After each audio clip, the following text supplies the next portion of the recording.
The young and the restless viewers took note of Victor's recent words. He told Adam that Kane's kids could end up in danger. Victor wants revenge on Kane for taking away his empire. Fans feel another kidnapping storyline is in the works. Kane turned the AI host against its owner, Victor Newman. He acquired Newman Enterprises and its sister companies.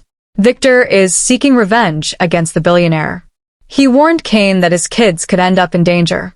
Victor's words to Adam behind Nikki's Melody Thomas Scott and Victoria's Amelia Heinley backs Victor Eric Braden, and Adam Mark Mann hatched a ruthless plan. He asked his son to help him find Lily Crystal Khalil, who recently left town. Adam wanted to know what Victor's plans were. Why does he want to know where Lily, Maddie, and Charlie were located? Did he want to cause harm to Kane's family? Victor claimed that he didn't want to put Lily and her kids in danger. However, Kane Billy Flynn isn't aware that they could end up in harm's way. He made a mistake by going after Victor and his family. Now he's going to pay for it. Victor asked Adam to make sure Lily and the kids don't come to any harm. YNR fans heed Victor's warning. Over on Reddit, YNR fans were concerned about Victor's conversation with Adam. They couldn't help but wonder if he would do something to them. The original poster wrote, "Is Victor going to do what I think he's going to do?" Did he actually hint to Adam that Lily and the kids need to be kidnapped? One person responded. He clarified by saying that Kane needs to think they are in danger. Someone else commented, "That is really sick for the writers to do that. Lily, Maddie, and Charlie are innocent in all of this." Another fan noted, "And his kids will stand behind him and defend his actions while telling everyone else how wrong they are." YNR already has a kidnapping storyline in the works. Mariah Cameron Grimes has become so obsessed with Dominic Ethan Ray Clark that she plans to take him away from his parents Abby Melissa Ordway and Devin Brighton James. A shadow over Chancellor Park. The air in Genoa City was never truly still. It with the whispered secrets of mergers and acquisitions, the ghostly echoes of old vendettas, and the ceaseless rustle of designer fabric against polished marble. But in the opulent, sun-drenched living room of the Chancellor Mansion, the stillness felt particularly heavy, a fragile pane of glass, waiting for the first fateful crack. Jill Abbott, the formidable matriarch, watched her son, Kane Ash, with a heart divided between fierce love and profound unease. He was on the floor, a mountain of a man brought low by giggles as his twin daughters, Bella and Lucy, attempted to style his hair with butterfly clips. His wife, Lily Winters, leaned against the doorway, a soft smile playing on her lips, her camera phone capturing the moment. This was their sanctuary, hard-won after a tempest of lies, presumed deaths, and corporate warfare. The scars of the past, the shadow of Kane's true paternity, the manations of the late great Catherine Chancellor, the constant specter of the man who is both grandfather and gargoyle to the city, Victor Newman, were meant to be fading. "Higher, Daddy. It needs a princess crown." Bella insisted, her voice a bell of pure joy. "I think I'm more of a dragon today, sweetheart." Kane rumbled, playing along. Lily's phone buzzed, slicing through the domestic symphony. The smile vanished from her face as she read the screen. "It's from the office. Another one of our European partners is getting cold feet. They're citing market instability prompted by Newman Enterprises' aggressive new telecom expansion." Kane's jovial expression hardened. He gently extricated himself from the girls. "Victor," he said, the single name a complete sentence of frustration. "He's been circling Chancellor Winters like a shark since we blocked his hostile takeover of the merged company.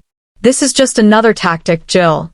The sound carrying the weight of decades battling the Newman patriarch. Victor doesn't lose, Kane.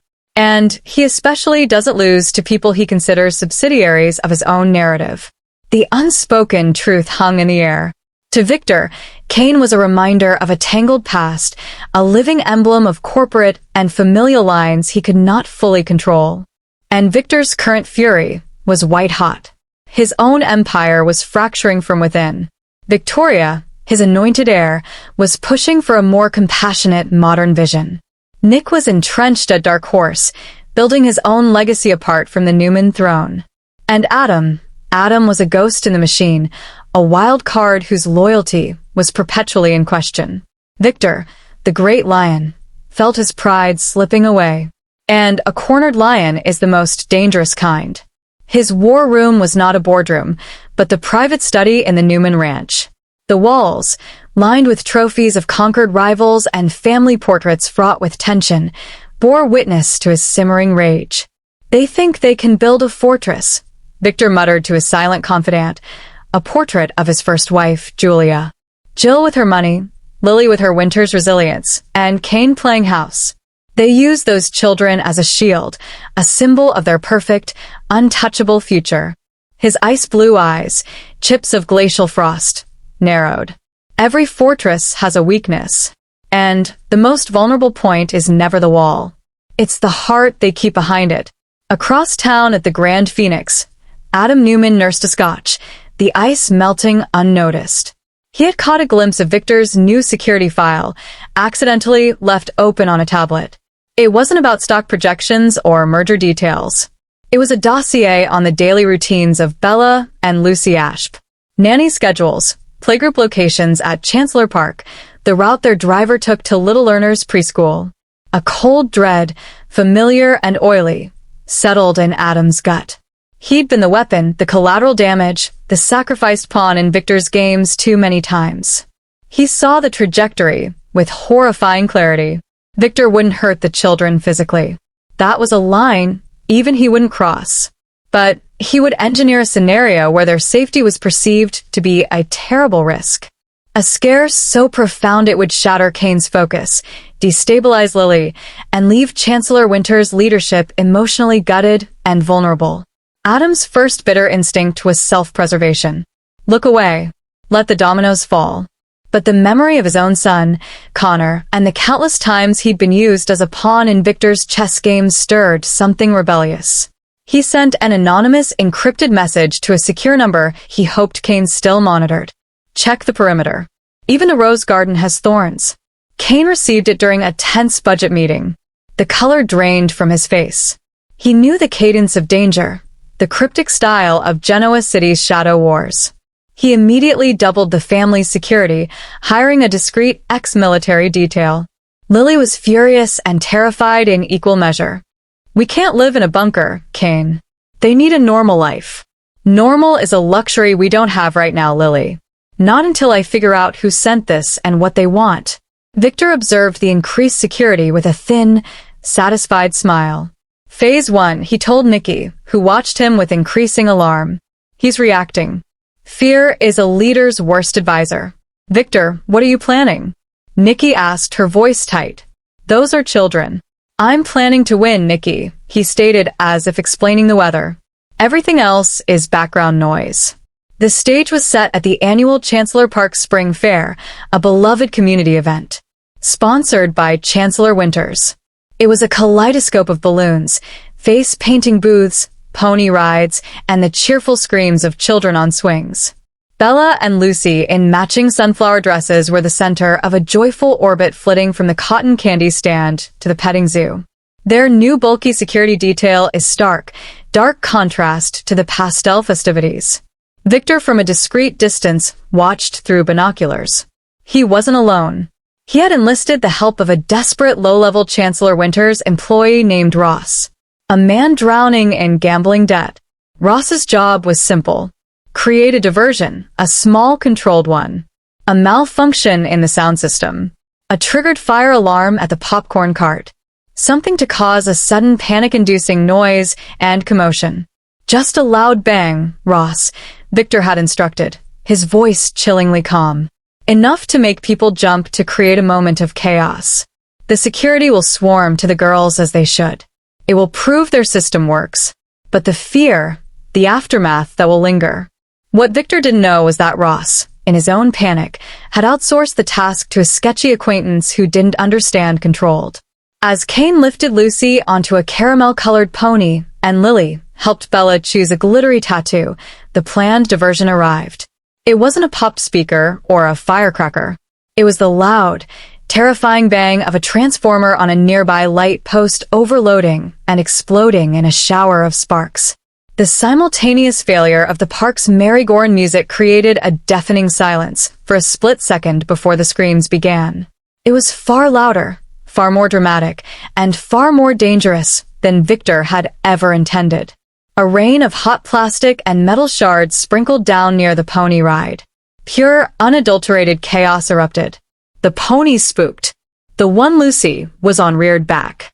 Cain, with a roar of pure terror, snatched her from the saddle a millisecond before the handler regained control. Lily clutched Bella to her chest, spinning away from the falling sparks. The security detail, trained for threats, not accidents, converged, shouting into their wrists, forming a human wall. But the damage was done. In the terrifying confusion, as parents grabbed children and ran in all directions, Bella, wrenched from the happy fantasy, saw a cluster of her favorite butterflies from the greenhouse release ceremony fluttering near the now smoking transformer pole. Slipping from Lily's grasp in a moment of overwhelmed distraction, she darted toward them. Bella, no. Lily's scream was a blade through the beatum. Cain, holding a sobbing Lucy, saw it happen in slow motion. His little girl, in her sunflower dress, running toward the source of the danger, disappearing into a shifting crowd of panicked adults. The world narrowed to a tunnel. He thrust Lucy into the arms of the nearest security agent and plunged into the fray, his heart a drum of pure animal fear. Victor, watching from afar, felt his blood run cold. This was not the plan. This was anarchy. This was real danger. For a fleeting second, the mighty Victor Newman was not a strategist, but a horrified grandfather. Seeing a child in peril, he took a step forward, a forgotten name, his own long-lost daughter, Eve, echoing in some deep-buried chamber of his soul. But it was Adam who acted. Having come to the fair to watch, to perhaps intervene, he was already on the edge of the crowd. He saw the sunflower dress, the flash of dark hair. He didn't think. He ran, not as a Newman, but as a father.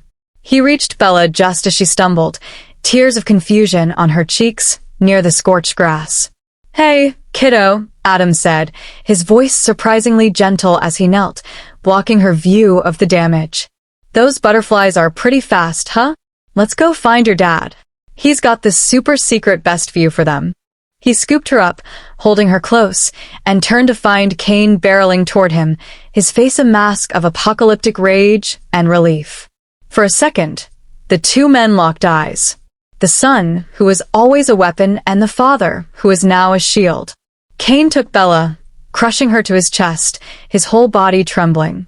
The aftermath was a silent, trembling vacuum in the midst of the park's ongoing panic. Paramedics checked the girls, who were physically unharmed, but clingy and quiet. The official cause was deemed an unfortunate electrical fault. But in the eyes of Cain, Lily, and Jill, the truth was etched in fire. Later that night, in the too quiet Chancellor Mansion, the girls finally asleep under a fortified guard, the family convened. The fear had crystallized into a cold, hard certainty. "It was him," Cain said, his voice hollow. "The message, the accident. It's too precise. He wanted us scared. He wanted us vulnerable. He wanted to show us that nowhere is safe." Lily whispered, gripping a sleeping Bella's tiny sock in her hand. Jill, her regal composure finally shattered, slammed a fist on the table. "He crossed a line that doesn't exist in any civilized world. My grandchildren." The next morning, Victor Newman found his usual booth at the GCAC empty. Nikki was frostily silent. A summon arrived from the district attorney's office requesting a statement about inadvertent witness accounts placing his car near Chancellor Park. Chancellor Wintertalk, instead of plummeting in fear, saw a sympathy surge. The city was buzzing, not with market talk, but with horrified gossip. The narrative had slipped from Victor's grasp. The final blow came at the Newman Enterprises board meeting. Victoria stood, her face pale but resolute. "Effective immediately, I am tabling the motion for the hostile takeover of Chancellor Winters. Furthermore, I am proposing a vote of no confidence in the current CEO's judgment regarding personal vendettas impacting corporate integrity and public image."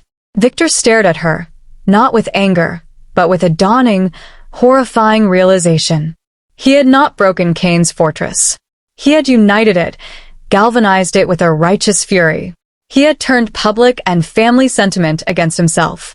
And in his attempt to exploit a perceived vulnerability, he had created a legendary resolve. He had lost. Days later, a single plain envelope arrived at the Newman Ranch. No return address. Inside was a photograph of Bella and Lucy laughing on the swings before the fair. On the back in Kane's precise handwriting were 3 words, "We are everywhere." It was not a threat of violence, but a declaration of presence.